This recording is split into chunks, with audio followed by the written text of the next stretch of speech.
All right, what's going on, guys? So in today's video, we'll be doing another update video on my 2011 Yamaha Grizzly 550. But before we go any further, if you haven't already, go ahead and smash that subscribe button if you want to see more ATV content or vehicle content or just outdoorsy like content. Make sure you hit the subscribe button. And also, if you like this video is somewhat entertaining or helpful for you, then make sure you smash the like button as well. But anyways, let's get right into it. All right, so here we have my 2011 Yamaha Grizzly 550.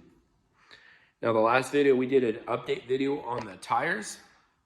Now this is now that we've had snow on the ground for a couple months now, and this is how it's been plowing.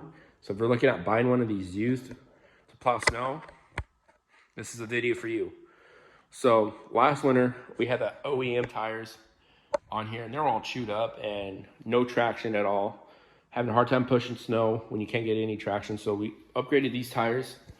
Don't know the brand, but they have done pretty good in the snow so far this winter.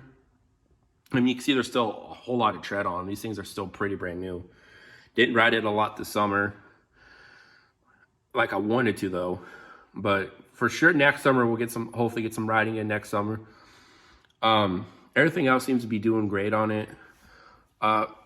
Brakes and everything else work good. Rust is still the same. We still got some rust here on the front bar.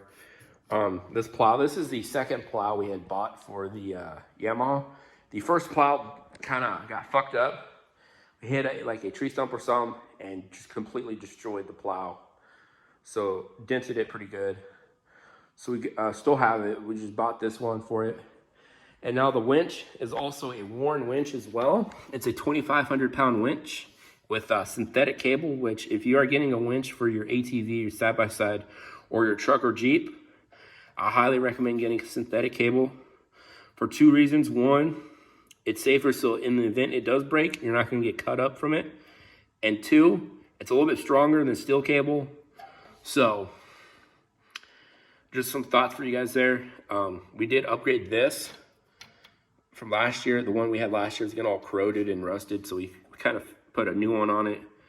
And then one thing about these plows is this piece right here, this plastic piece, these do break when they're under a lot of load, so just be aware of that. And Yamaha emblem went off. It kind of looks like a Mercedes-Benz now. But anyways, let's continue going. So yeah, everything else has been good. Right here is for the throttle heater and then the handle bar heater right there. If you guys were wanting to know the hours and mileage on her, there you go. That's what's on the clock right there. Yeah, she needs gas. She needs some gas though. To use the winch is this button right here. Out is for down, in is for up. For those that are wondering. Now, let's get into the main part of the video, is how does this do plowing? For the most part, it does pretty good for like light snow. Anywhere, if you have anywhere between 1 to about 3 inches, maybe 4 inches on the ground, this thing will do it just fine. No issues at all. But if you have anything more than 4 inches, I would highly recommend getting something bigger, like a 700, Kodiak 700, or just going up to a side-by-side, because it just a little bit more power. This engine doesn't really do it, especially with it being as old as it is. It's definitely showing its age in some instances, and the lack of power. It is one of those things. We are definitely keeping this. We're not getting rid of it. This thing's too much fun to ride on the trails to get rid of. I have so much fun riding this on the trails, and even in the winter too. It does really good going through the snow. It's just pushing stuff. It lacks a little bit on. So definitely look into that. We're actually looking at getting a side-by-side right now. So if any of you guys know of some good, what's the best side-by-side to buy for plowing and just taking it down trails occasionally too, let me know in the comments below. That'd be much appreciated.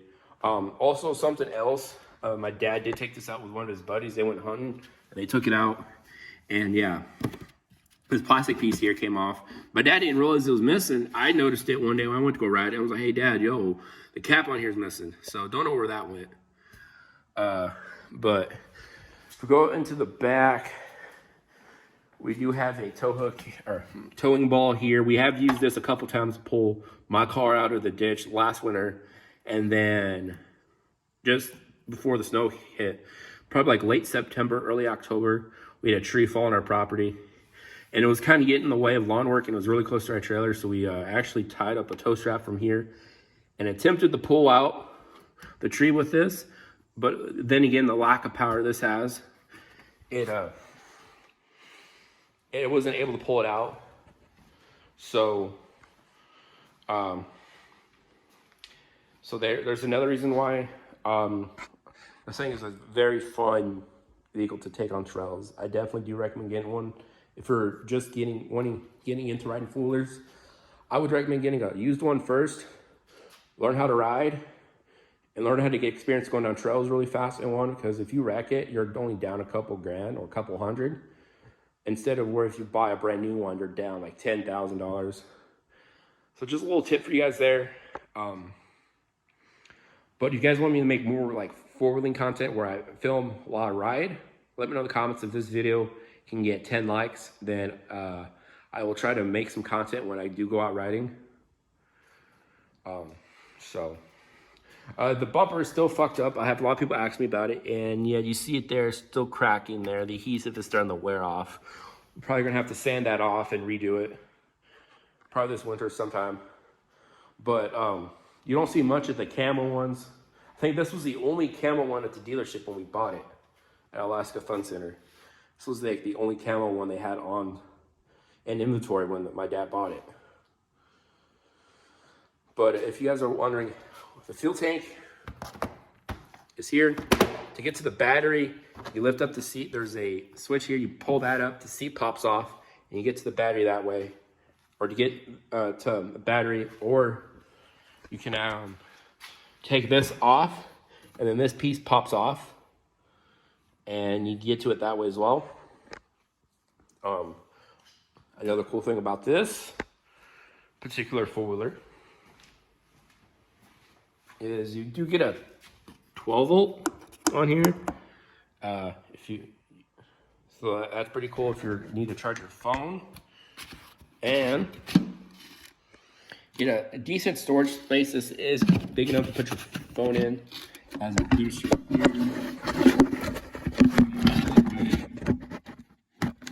As you see there, fits in there decently. So if you can charge your phone and keep it safe in there while you're going down trails. This thing does not get up and go like a Raptor 700R would, but it does have some get up. It is very responsive to the throttle though. For a four-wheeler of its size and its class, it is definitely a good one to look at. I don't know if you can find a camo one out there. It'd be pretty hard to, but I do like the camo. It looks pretty sick on it. We're lucky to get one with the power steering. A lot of these don't come with power steering. We're lucky to get one with power steering, and it's held up fine. We haven't had no issues with the power steering at all. The only mechanical issue we've had with it over the years is the rear diff here was leaking badly last year. My dad and I took it apart and fixed it. We put new seals in, new seals on the axles as well. And it's never had issues since then. So, and then another thing is when this thing is running for a while, it will sometimes die and you got to re-jump it. Restart it again. And that's annoying because sometimes you're plowing snow and you stop. So back out and it will just die on you. So you got to restart it, and that does get annoying a lot, especially when it's like 40 below, 20 below, and you're trying to finish up plowing so you get back at where it's warm.